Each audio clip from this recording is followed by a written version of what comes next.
now present another episode in a radio series based on the world-famous BBC comedy success, Steptoe and Son.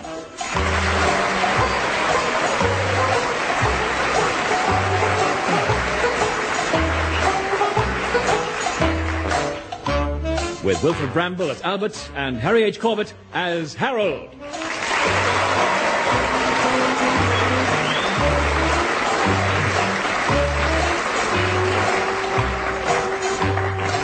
This week, Seance in a wet rag and bone yard.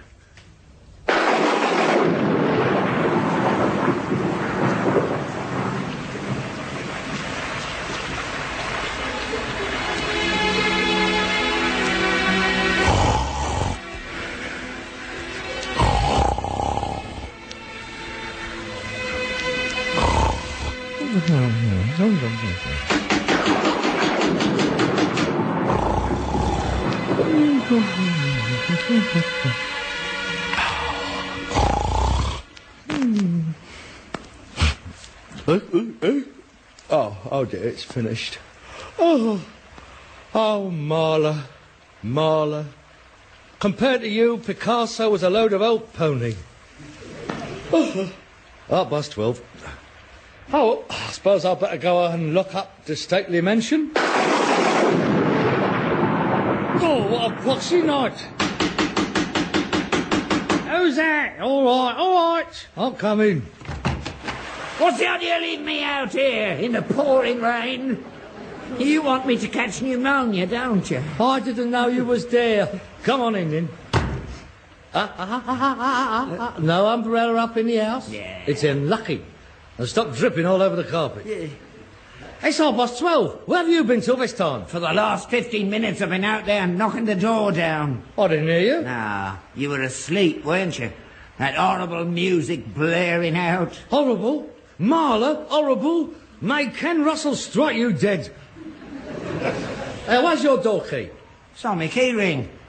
With the other 35. I'm not taking that lot out in this weather. If I got struck by lightning, I'd have had it. Apart from that, it weighs half a ton. If I don't wear me braces, me trousers fall down. You could take it off the ring. It's in the middle and you can't move them round. It's full up. You can't get any on or off. Honestly, everything's a problem with you, isn't it? Well, you can get another one cut tomorrow, because I'm not staying in every night waiting for you to come home. You were late home yourself. I waited till 8 o'clock. Where were you? I popped into the Skinner's Arms for a quick one on the way home. And left the horse out in the pouring rain? No, I didn't. I took him in the saloon bar and bought him a packet of crisps and a pint of bitter. He knows what his right leg's for, don't you worry.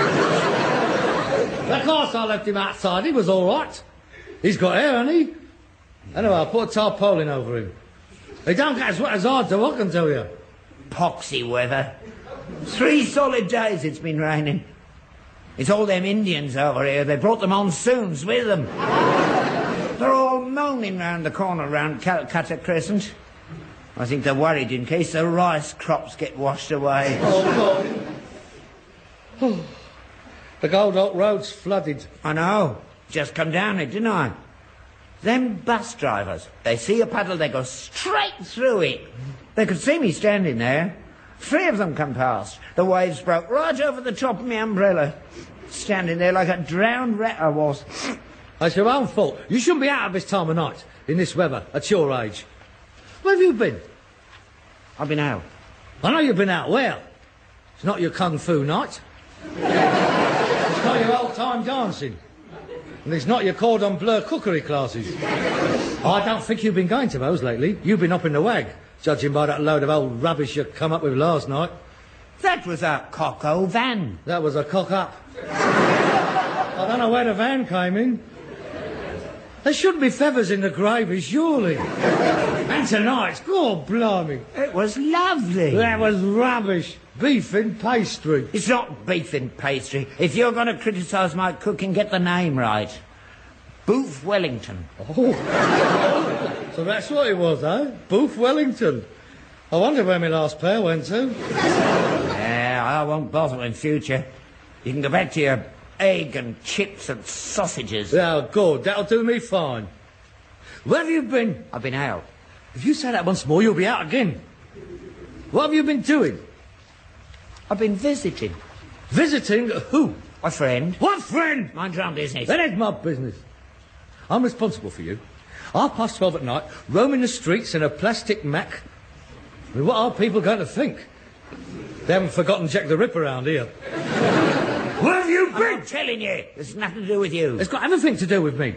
I mean, supposing something was to happen to you, supposing you was taken ill, or supposing you was knocked down by a bus. They don't knock me down, they just go through the puddles. Look, supposing you was taken to hospital, how would they know who you belong to? I got my identification on me.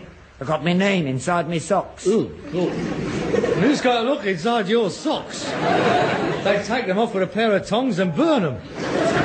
Now, just tell me, where have you been, and we'll forget all about it. I've been to a spiritualist meeting. You've been where? To a spiritualist meeting. You haven't. Not really? Yeah.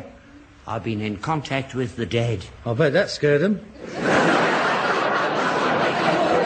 What do you mean? You've been in contact with the dead? I have. I spoke to Dan Leno tonight.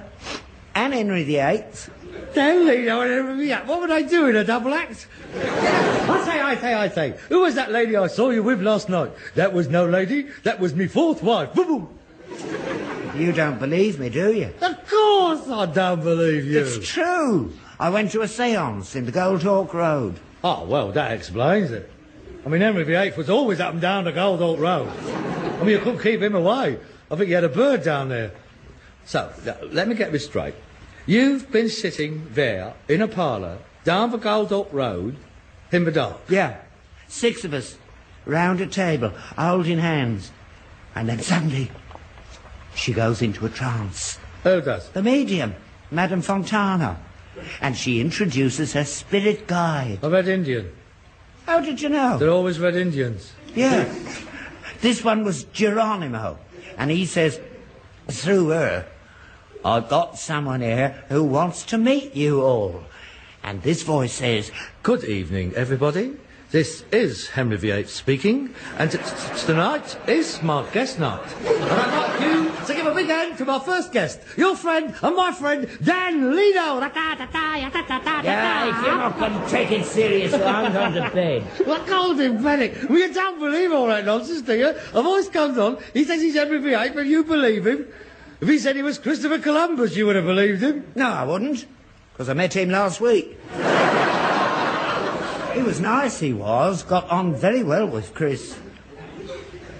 You spoke to Christopher Columbus? Yeah. He spoke in English, of course. Well, yeah, as a matter of fact, he did. In a Cockney accent? No, he didn't. He had an American accent. I see. He's born in Genoa, Italy, 500 years ago, and he's got an American accent. That's very reasonable. Well, he discovered it, didn't he? Probably rubbed off on him. Oh, look, Dad, it's a take-on. You hear a few voices. It's some old bird doing a Mike Yarwood and you get sucked in. At the end of the show, you bung her a fiver and you're aimed out into the Gold Hawk Road and get half drowned by a passing bus. Oh, it's all so pathetic. You're very sceptical. There are more things in heaven and earth than you have dreamt of, Harold. He spoke very well of you. Oh, dear. Gandhi. I've never met Gandhi in my life. You don't have to meet him. They know all about you. You're taking the gypsies, aren't you? No, I'm not. He said, don't worry about Harold. He's going to be all right. I am all right. I don't need Gandhi to tell me. God, help us, I've been waiting for this. I've been watching for the first signs of senile decay, and now we've got it. It's all over. My old man's a nutter. He's gone squirrel now. No, Harold, it's very real. They're all up there waiting to talk to us. All sitting, waiting to be called. Oh, look, now, Dad, settle down. Look, now, how did you get involved in all this? It was Dorothy. Dorothy? I met her down the Derby and Joan Club. She's a lovely woman, Harold. You'd like her. I'm very fond of her. I see. And you're both lonely. That's right. And she's a spiritualist. Yeah. And she introduced you to Madame Arcati. Fontana. And Dorothy is a widow woman. Yeah. How'd you know? That's how she got onto it. She's trying to get in touch with her husband. Any luck? No. Not yet. No, I bet he's keeping well out of it. Poor old devil. I expect he thought he was safe up there. I don't suppose you've spoken to the top man yet? The top man? Yeah. The great rag and bone man in the sky. What does he reckon to it all? That's blasphemy. Don't talk like that, Harold. You'll be struck down. No, I won't. Gandhi said I was going to be all right. You might not be struck down here, but you'll be struck down up there. Well, I'm not going up there. It must be a right boring place if they want to spend Thursday nights talking to you. But when I leave this Vale of Tears, mate, nobody's going to get in touch with me. As soon as I get wherever I'm going, my phone's coming off the hook right away. What a load of old cobblers. It's not. There is another world, a life after death. They're trying to get in contact with us. There's spirits all around us. About half a bottle inside of you. Well, I'll prove it to you. Move those plates now. This'll surprise you. What's that? It's a Ouija board. It receives messages from the other side. I see. Now, we put a wine glass upside down on the board. Switch the light out. Now, we put our fingers on top of the glass. That's right. Now, we ask questions and the glass moves round the board, stops at a letter and spells out the answers. I see. That's for the ones who's lost their voices, for who keep talking to silly little pillocks like you.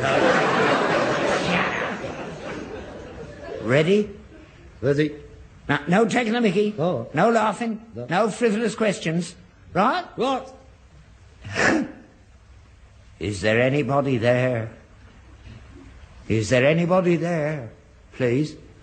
If there is anybody there, will you please answer? It's moving. I told you. Is there anybody there?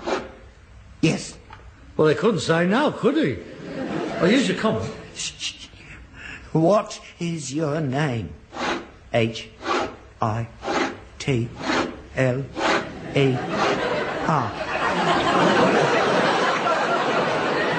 It's Hitler. Are you pushing it? No, of course not. Here, ask him who won the war. No. That might upset him. Have you got a message for anyone here? Yes. Is it a message for me? Yes. What is your message? U-R-A-S-I-L-L-Y.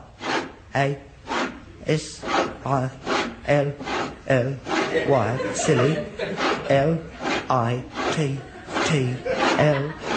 Little B-E-R-K.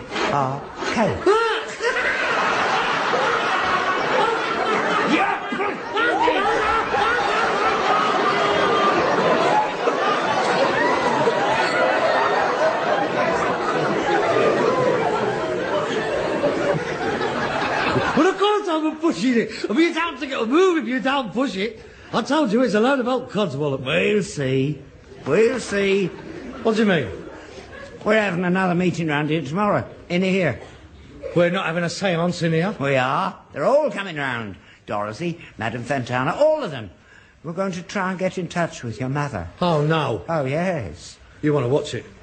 She'll give you a right mouthful if she catches you sitting in the dark holding hands with another woman. What are you going to say to her? You haven't spoken to her for nigh on 40 years. You didn't have much in common then. I'd like to speak to her again. I miss her.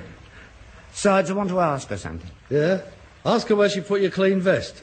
I'll show you. You'll be laughing the other side of your face tomorrow night. Now, I'll speak to the rest of them. Christopher Columbus, Gandhi, Henry VIII, Henry the Ninth, Dan Leno, Mary Lloyd, and Laurel and Hardy. God, on the Blue Ridge Mountains of Virginia, on the trail of the lonesome pine, oh, Stanley.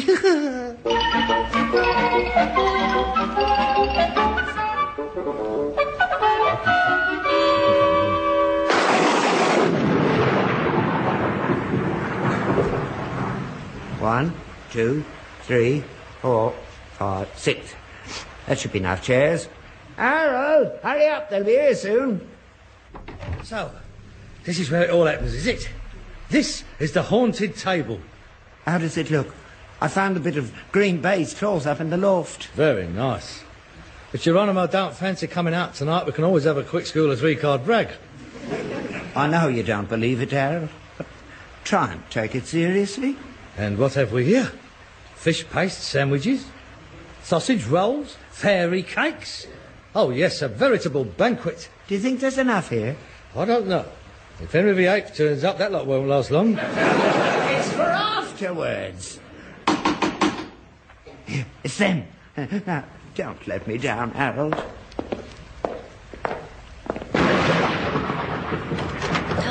Dorothy, Madame Fantana, how nice to see you. Come in, ladies, come in. Shocking weather we're having. Oh, it is, it is. It's been belting down all night. Harold, help the ladies all for their coats. Right, coats over here, broomsticks in the corner, please. This is my son, Harold. Ah. Harold, this is Madame Fantana. Charmed, I'm sure. What height did you fly at? Are you joining us tonight, Harold? Yes, if that's all right with you. Perfectly all right. Perfectly all right.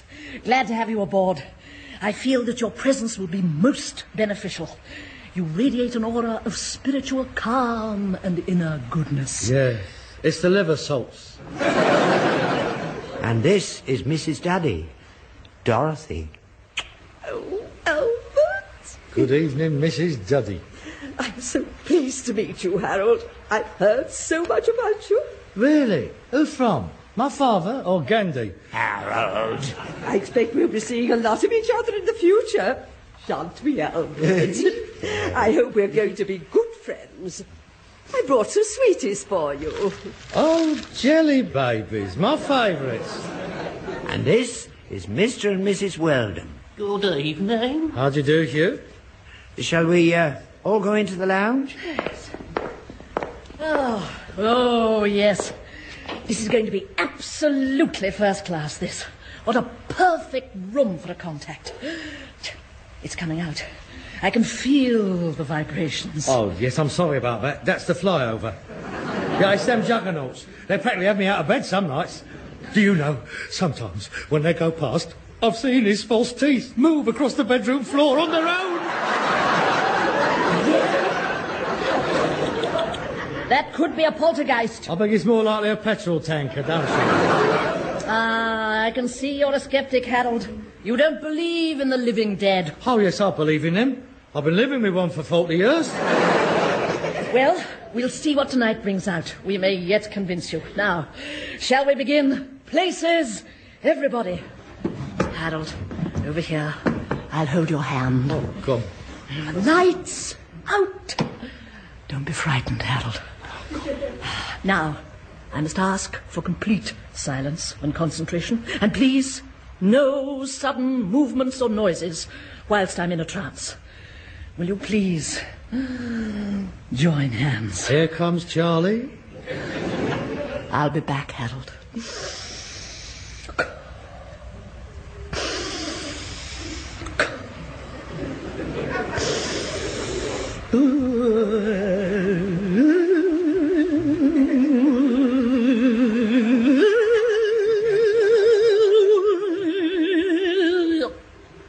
She's gone. Blimey, that was quick.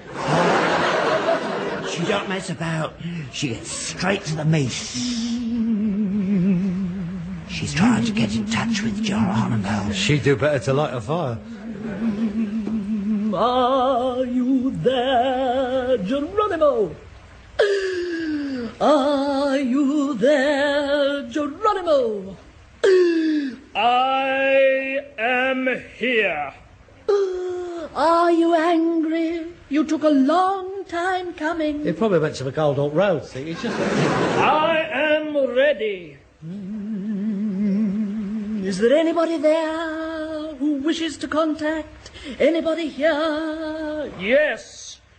Is Squaw Daddy with you? Yes, Squaw Daddy is here. He wishes powwow with you. Hello, Dotty! Hello, George.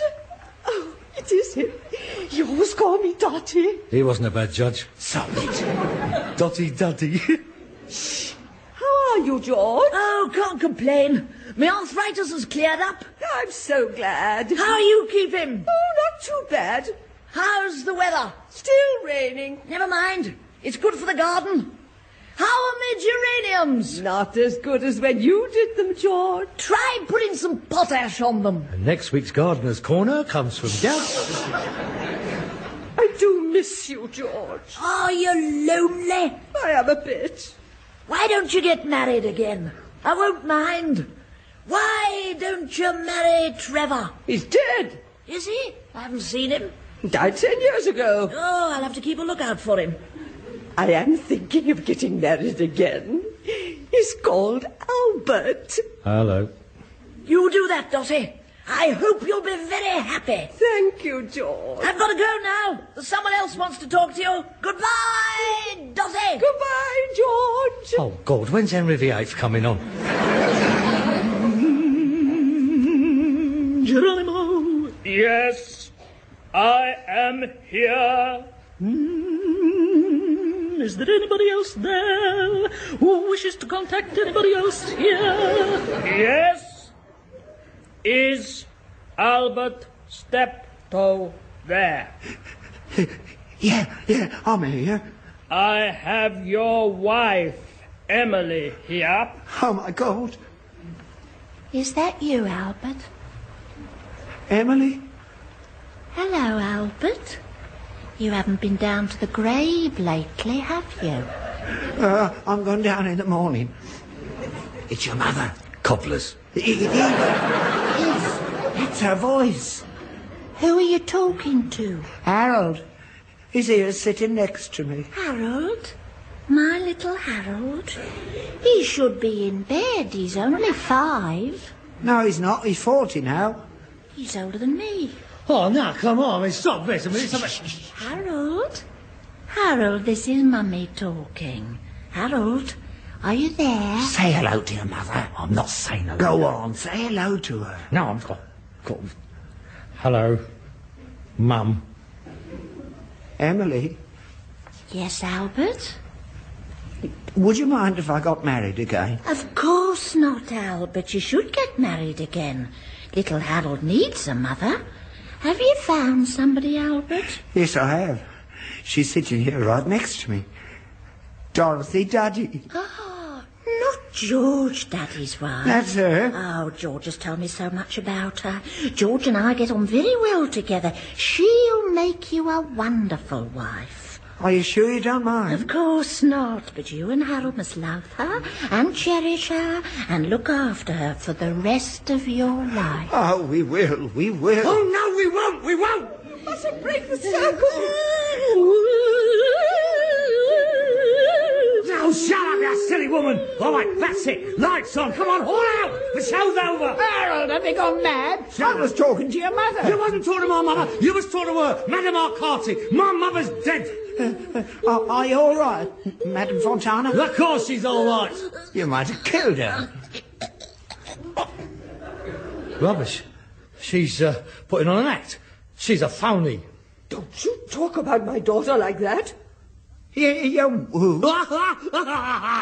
I never thought of that. Of course, mother and daughter. She's trying to unload her mother, like I've been trying to unload you all of these years. Of course, find some daft senile old twit, a young hard-working son, and your quids in. Let them look after her. All right, come on, missus. It's all over. You must marry again. Take squaw with her. Come on, get your hat and coat on. Nobody's going to have my dad away. Henry VIII. Come on, out of it, missus. Come on. Come along, Beryl. I don't wish to stay in this house a moment longer. Dorothy, I'm sorry about this. Your son has made it quite clear that I'm not welcome in this house. I've no intention of being unloaded onto you. And as for your villa in Mallorca, you can keep it. Now, come on, missus. Out. Unhand me, Wolsey, and a plague on both your houses, especially the one in Mallorca. This one, keep right on. Look, come on, Mr. and Mrs. Weldon. It's all over. Time to go home. Did she get in touch with Tibbles? I didn't hear him meow. No idea. Oh, come along, dear. We'll try again next week. Good night. Good night. What villa in Mallorca? Well, you know how it is when you're trying to pull a bird. I mean, you sort of do embroider it a bit, don't you? Embroider it a bit? That's the Bayeux Tapestry as far as we're concerned. Fancy her being her daughter. Do you really think she just wanted me for me money? Oh, no. Not just. But it helps, you know. I mean, it gave you an advantage over the other contenders. Oh, you're better off out of it. Yeah. Good night, Harold. Good night, Ed. Do you really think she was a phony? Huh? You know, Madame Fontana. Oh, yeah. I've no doubt about it. Well, there's plenty of them about. Yeah, I suppose so. I wish you'd heard her do Laurel and Hardy. She was very good at them. Better than me. It stopped raining. Oh, good. You won't get splashed tomorrow? No. Good night. Good night. Oh, course. What a farce. Oh, dear. Keep right on to the end of the road. I remember if he ate fire, I must have rubbish. Oh, dear. Still, it would have been nice to have a chat with you, Mum. Oh, well, so to bed. Good night, Mum, wherever you are. Good night, Harold. Hey? Who's that? Mum? Dad? Can I sleep with you tonight, Dad?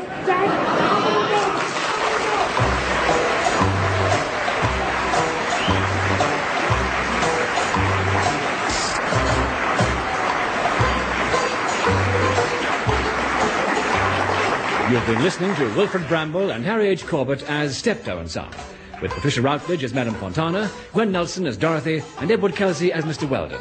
This programme was written and adapted for radio by Ray Galton and Alan Simpson, and produced by Bobby J.